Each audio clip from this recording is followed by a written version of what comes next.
வணக்கம். ராகவா விஷன் செய்திகளுக்காக ஆனந்தி. விரிவான செய்திகளை காணும் முன் இன்றைய முக்கிய செய்திகள். குற்றங்களை தடுக்க கடுமையான சட்டங்கள் அவசியம். முதலமைச்சர் ரங்கசாமி கருத்து. புதிய குற்றவியல் சட்டங்கள் அமல்படுத்தியதற்கு எதிர்ப்பு. புதுவையில் வழக்கறிஞர்கள் நீதிமன்ற புறக்கணிப்பு. கடன் தொல்லையால் விபரீதம். குழந்தையுடன் தற்கொலைக்கு முயன்ற தம்பதியினர். புதிய குற்றவியல் சட்டங்கள் குறித்து பொதுமக்களுக்கு விளக்கம். அனைத்து காவல் நிலையங்களிலும் சிறப்பு ஏற்பாடு. இனி விரிவான செய்திகள். குற்றங்களை தடுக்க கடுமையான சட்டங்கள் அவசியம் என்று முதலமைச்சர் ரங்கசாமி தெரிவித்துள்ளார். இந்திய குற்றவியல் சட்டம், இந்திய குற்றவியல் நடைமுறை சட்டம் மற்றும் இந்திய சாட்சிகள் சட்டத்திற்கு மாற்றாக பாரதிய நியாய சன்ஹிதா, பாரதிய நாகரிக் சுரக்ஷா சன்ஹிதா, பாரதிய சாட்சிய அதிநியம் ஆகிய 3 புதிய குற்றவியல் சட்டங்களை மத்திய அரசு கொண்டு வந்து இன்று முதல் அமல்படுத்தியுள்ளது. அதன்படி புதுச்சேரியில் 3 புதிய குற்றவியல் சட்டங்களை அமல்படுத்தும் நிகழ்ச்சி கதிர்காமம் அரசு மருத்துவக் கல்லூரி மருத்துவமனையில் உள்ள கருத்தரங்கு கூடத்தில் நடைபெற்றது. சட்டத்துறை செயலர் சத்யமூர்த்தி வரவேற்புரையாற்றினார். சட்டத்துறை அமைச்சர் லட்சுமி நாராயணன் தலைமை தாங்கி நிகழ்ச்சியில் உள்துறை அமைச்சர் நமச்சிவாயம் முன்னிலை வகித்தார். சிறப்பு அழைப்பாளராக முதலமைச்சர் ரங்கசாமி கலந்து கொண்டு சட்டத்துறை வெளியிட்ட புதிய 3 சட்டங்கள் குறித்த கையேட்டை வெளியிட்டு பேசினார். அப்பொழுது அவர், காலம் கடந்த நீதி சரியாக இருக்காது என்றார். குறிப்பாக கொலை, பாலியல் தொந்தரவு உள்ளிட்ட பெரிய குற்றங்களால் பாதிக்கப்பட்டவர்களுக்கு உடனடியாக நீதி கிடைக்க வேண்டும் என்றும், கொலை செய்தவர்களுக்கு விரைவாக தண்டனை கிடைக்க வேண்டும் என்றும் தெரிவித்தார். எனவே பெரிய குற்ற வழக்குகள் ஒரு காலக்கெடுவிற்குள் முடிக்க வேண்டும் என்ற கட்டாயத்தில் 3 புதிய குற்றவியல் சட்டங்கள் கொண்டு வரப்பட்டுள்ளதாகவும் விளக்கமளித்தார். புதுச்சேரியில் சட்டம் ஒழுங்கு சிறப்பாக இருக்க வேண்டும் என்பது தனது எண்ணம் என கூறிய அவர், சுற்றுலா பயணிகள் அச்சமின்றி வந்து செல்வதற்கான வாய்ப்புகளை உருவாக்க வேண்டும் என்றார். விழாவில் சட்டமன்ற உறுப்பினர் KSP ரமேஷ், தலைமை செயலர் Sharat Chauhan, DGP Srinivas, IG Ajitkumar Singla, senior காவல் கண்காணிப்பாளர் நார சைதன்யா மற்றும் காவல்துறை, சட்டத்துறை, சிறைத்துறை உயரதிகாரிகள், காவலர்கள் கலந்து கொண்டனர். புதிய குற்றவியல் சட்டங்களை அமல்படுத்துவதற்கு எதிர்ப்பு தெரிவித்து வழக்கறிஞர்கள் நீதிமன்ற புறக்கணிப்பு பணியில் ஈடுபட்டனர். இந்தியா முழுவதும் மத்திய அரசு கொண்டு வந்துள்ள புதிய குற்றவியல் சட்டங்கள் இன்று நடைமுறைக்கு வந்துள்ளன. புதிய சட்டங்களால் பல்வேறு பாதிப்புகள் ஏற்படும் என்றும், எனவே இந்த சட்டங்களை திரும்ப பெற வேண்டும் என்றும் வலியுறுத்தி புதுச்சேரி வழக்கறிஞர் சங்கம் சார்பில் நீதிமன்ற புறக்கணிப்பு போராட்டம் நடைபெற்றது. புதுச்சேரி வழக்கறிஞர்கள் நீதிமன்றத்திற்கு வந்து பணிகளை புறக்கணித்து போராட்டத்தில் ஈடுபட்டனர். 16 நீதிமன்றங்களை சேர்ந்த 1200 வழக்கறிஞர்கள் பணி புறக்கணிப்பால் நீதிமன்ற பணிகள் வெகுவாக பாதிக்கப்பட்டன.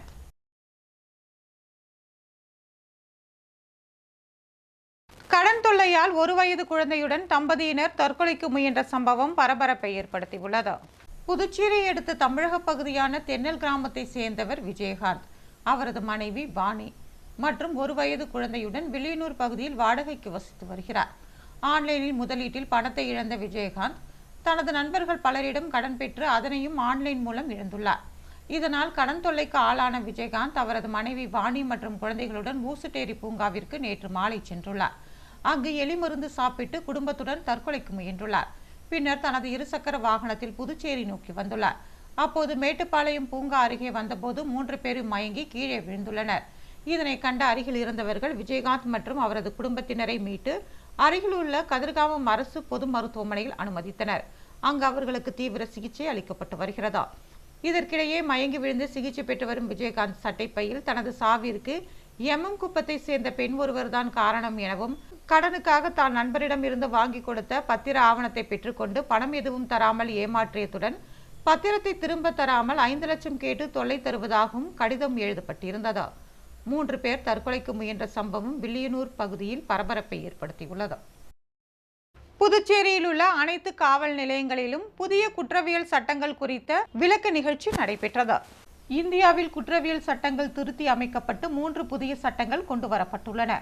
அதன்படி பாரதிய நியாய சங்கீதா, பாரதிய நாகரிக் சுரக்ஷா சங்கீதா, பாரதிய சாட்சிய அதிநயனம் என்ற பெயரில் இந்த சட்டங்கள் அறிமுகப்படுத்தப்பட்டுள்ளது. இந்த 3 சட்டங்களும் இன்று முதல் அமலுக்கு வந்துள்ளதா. இதனையொட்டி புதிய சட்டங்களின் அறிமுக விழா புதுச்சேரி காவல்துறை சார்பில் நடைபெற்றது. அதன் ஒரு பகுதியாக இந்த சட்டங்கள் குறித்து புதுச்சேரி காவல்துறை சார்பில் அனைத்து காவல் நிலையங்களிலும் மாணவர்கள், பொதுமக்கள், வியாபாரிகள், விவசாயிகள் என அனைவரையும் வரவழைத்து சட்டத்தின் நன்மைகள் குறித்து விளக்க உத்தரவிடப்பட்டுள்ளது.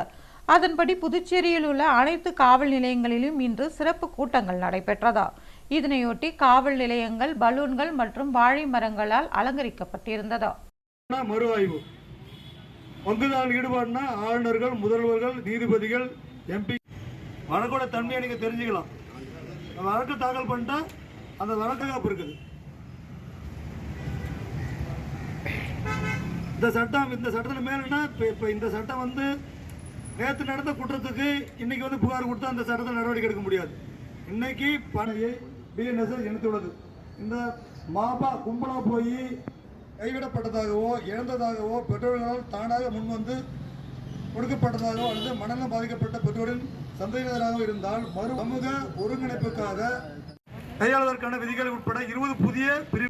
புதுவையில் நடைபெற்ற ஸ்ரீனிவாசா திருக்கல்யாணத்தில் திரளான பக்தர்கள் கலந்து கொண்டு சுவாமி தரிசனம் செய்தனர்.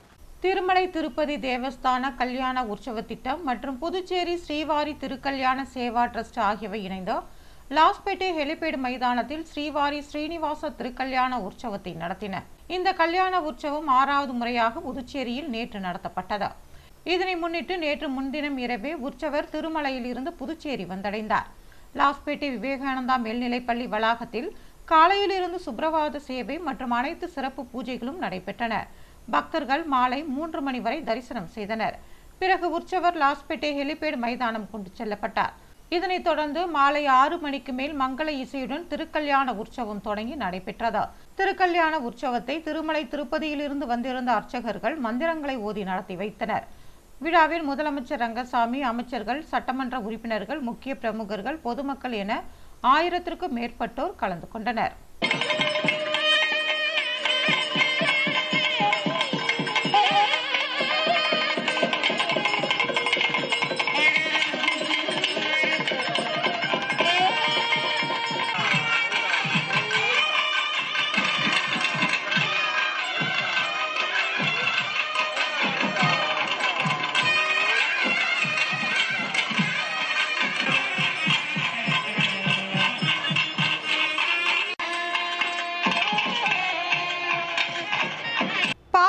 தேர்தலில் போட்டியிட்ட 26 வேட்பாளர்களின் செலவின கணக்குகள் ஏற்றுக்கொள்ளப்பட்டுள்ளது.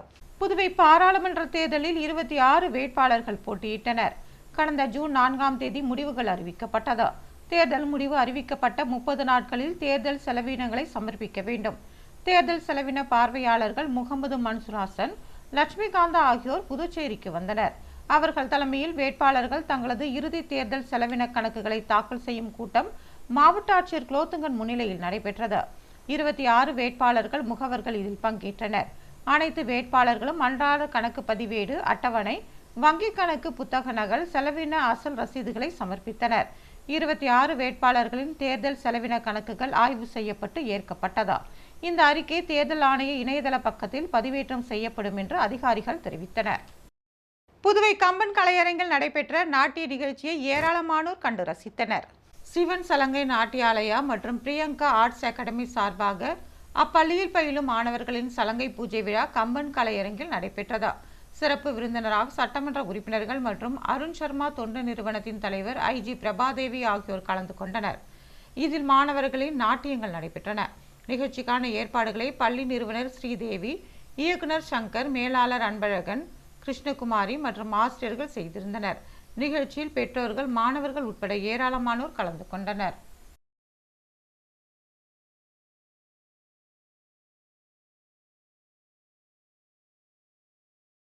விவசாயிகள் பயன்பாட்டிற்கு புதிய டிராக்டரை சபாநாயகர் செல்வம் அர்ப்பணித்தார். புதுவை பூரணாங்குப்பம் பகுதியில் வீரப்பன் குளம் முதல் உப்பனாறு வரை உள்ள வாய்க்காலை தூர்வாரி ஆழப்படுத்தும் பணி இன்று நடைபெற்றது. சட்டப்பேரவைத் தலைவர் செல்வம் பூமி பூஜை செய்து பணிகளை துவக்கி வைத்தார். நிகழ்ச்சியில் வட்டார வளர்ச்சி அதிகாரி கார்த்திகேசன், உதவி பொறியாளர் ராமன், இளநிலை பொறியாளர் சிவஞானம், பணி ஆய்வாளர் நற்குணன் உள்ளிட்ட பலர் கலந்து கொண்டனர். இதேபோல மணவெளி தொகுதி தவளக்குப்பம் பகுதியில் உள்ள டிஎன் பாளையம் தொடக்க வேளாண்மை கூட்டுறவு கடன் சங்கத்தில் விவசாயிகளின் பயன்பாட்டிற்காக புதியதாக வாங்கப்பட்ட டிராக்டரை தொகுதி சட்டமன்ற உறுப்பினரும் சட்டப்பேரவைத் தலைவருமான செல்வம் இயக்கி வைத்து விவசாயிகளின் பயன்பாட்டிற்கு அர்ப்பணித்தார். நிகழ்ச்சியில் தொடக்க வேளாண் கூட்டுறவு சங்க தலைவர் சுகாதியா, இயக்குநர்கள், முக்கிய பிரமுகர்கள் கலந்து கொண்டனர். புதுவையில் நடைபெற்ற மாநில அளவிலான பெத்தாங் போட்டியில் வெற்றி பெற்றவர்களுக்கு பரிசுகள் வழங்கப்பட்டன. உழவர்கரை GR பெத்தாங் கிளப் சார்பாக புதுச்சேரி மாநில அளவிலான பெத்தாங் போட்டி நடைபெற்றது. அதன் தொடர்ச்சியாக இறுதிப் போட்டி மற்றும் பரிசளிப்பு விழா நேற்று நடைபெற்றது. இதில் அரியாங்குப்பத்தை சேர்ந்த லியோ அணியின் குமார், மணி ஆகியோர் முதல் பரிசினையும், உப்பளத்தை சேர்ந்த பிளேபாய் அணியினர் ராஜா, ரமேஷ் ஆகியோர் இரண்டாவது பரிசினையும் பெற்றனர். இந்நிகழ்ச்சியில் சிறப்பு விருந்தினராக கலந்து கொண்ட அருண் சர்மா தொண்டு நிறுவனத்தின் நிறுவனர் பிரபாதேவி முதல் பரிசையும், NR காங்கிரஸ் பிரமுகர் முரளி இரண்டாவது பரிசையும், வழக்கறிஞர் சசிபாலன் மூன்றாவது பரிசையும் வழங்கினர். நிகழ்ச்சிக்கு நியூ பெத்தாங் அசோசியேஷன் நிர்வாகிகள் அருமைச்செல்வம், உழவர்கரையை சேர்ந்த ஊர் பெரியவர்கள், விளையாட்டு வீரர்கள் மற்றும் பொதுமக்கள் கலந்து கொண்டனர். நிகழ்ச்சியை GR petanque club captain Anand, ஒபேனான்ஸ், துணை கேப்டன் திருநிலவன், செயலாளர் இளையா, பொருளாளர் தமிழ்நிலவன், நிர்வாகிகள் Stephen, Anthony, Akilan, Joseph, Balu, Suri, Jayakumar, Pradeesh, Pradeep ஆகியோர் ஏற்பாடு செய்திருந்தனர்.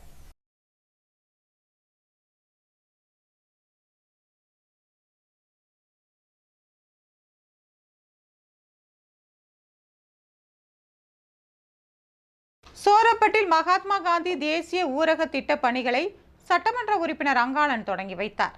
புதுவை திருபுவனை சட்டமன்ற தொகுதிக்குட்பட்ட சோரப்பட்டு மற்றும் திருபுவனை கிராம பஞ்சாயத்துகளில் மகாத்மா காந்தி தேசிய ஊரக வேலை உறுதி திட்டத்தின் மூலம் சோரப்பட்டு மற்றும் திருபுவனை பஞ்சாயத்திற்குட்பட்ட பெரிய ஏரியின் வடக்கு பகுதியை ஆழப்படுத்தும் பணிக்கான பூமி பூஜை நடைபெற்றது. இந்த பூமி பூஜையில் சட்டமன்ற உறுப்பினர் அங்காளன் கலந்து கொண்டு பணிகளை துவக்கி வைத்தார். விழாவில் மாவட்ட ஊரக வளர்ச்சி முகமை திட்ட இயக்குனர் அருள்ராஜ், வில்லியனூர் வட்டார வளர்ச்சி அதிகாரி வைஷாக் பாகி, உதவி பொறியாளர் ராமன், இளநிலை பொறியாளர் தனராஜ் உள்ளிட்ட பலர் கலந்து கொண்டனர்.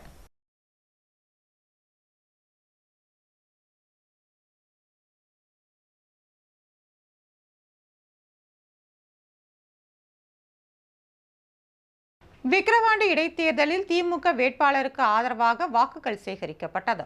விழுப்புரம் மாவட்டம் விக்கிரவாண்டி சட்டமன்ற இடைத்தேர்தலில் போட்டியிடும் திமுக கூட்டணி வேட்பாளர் அன்னியூர் சிவாவிற்கு உதயசூரியன் சின்னத்தில் வாக்கூர் மற்றும் அதன் சுற்றுவட்டார பகுதிகளில் திமுக தலைமை செயற்குழு உறுப்பினர் திருவக்கரை பாஸ்கரன் துண்டு பிரசுரங்களை வழங்கி வாக்கு சேகரித்தார். அப்போது மாவட்ட பிரதிநிதி ராஜமாணிக்கம், அழகிரி ராஜி மற்றும் கழக முன்னோடிகள், மகளிர் அணி சகோதரிகள் உடனிருந்தனர். புதுவை முத்தாலம்மன் ஆலய பிரம்மோற்சவ விழாவில் ஏராளமான பக்தர்கள் கலந்து கொண்டனர். புதுவை அரியாங்குப்பம் தொகுதிக்குட்பட்ட PCP நகரில் உள்ள அருள்மிகு ஸ்ரீ முத்தாலம்மன் ஆலயத்தின் 69ஆம் ஆண்டு பிரம்மோற்சவ விழா நேற்று மாலை தொடங்கியது. சிறப்பு விருந்தினராக அரியாங்குப்பம் கொம்யூன் முன்னாள் சேர்மன் ஆனந்தன் கலந்து கொண்டு சுவாமி தரிசனம் செய்தார். இந்நிகழ்ச்சியில் விழா குழுவினர் அனைவருக்கும் வேட்டி, துண்டு உள்ளிட்ட சீருடைகளை முன்னாள் சேர்மன் தனது சொந்த செலவில் வழங்கினார். நிகழ்ச்சிக்கான ஏற்பாடுகளை ஆலய நிர்வாக குழுவினர், கிராம பொதுமக்கள் செய்திருந்தனர்.